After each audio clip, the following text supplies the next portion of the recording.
Based on reliable input, one woman named Ra Hen Liu, a resident of Tamenglong district of Manipur, was apprehended at Jirigat PHE Road under Lakhipur Core district of Kachar.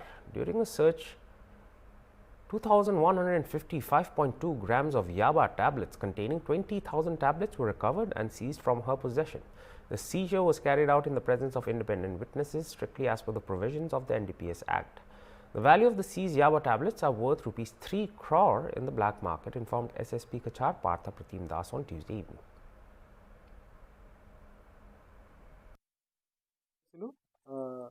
যে টামেংলং ডিষ্ট্ৰিক্টৰ পৰা এগৰাকী মহিলা যাৰ নাম হৈছে ৰাহিন Liu, তেখেত narcotics carry কৰি আমাৰ কাছাৰ ডিষ্ট্ৰিক্টত অহা।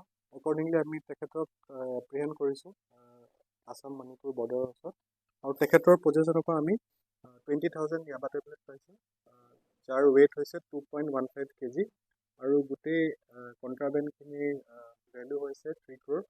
আৰু আমি এতিয়া তদন্তত যোনখিনি বেকৱাৰ্ড আৰু ফৰৱাৰ্ড লিংকেজেছ আছে আমি সেইখিনি ওলাব চেষ্টা কৰিম, আৰু তাৰ বাহিৰেও সেই যোনখিনি কণ্ট্ৰাবেণ্ডখিনি আছে সেইখিনি গুৱাহাটীলৈ লৈ যোৱা তেওঁলোকৰ উদ্দেশ্য আছে।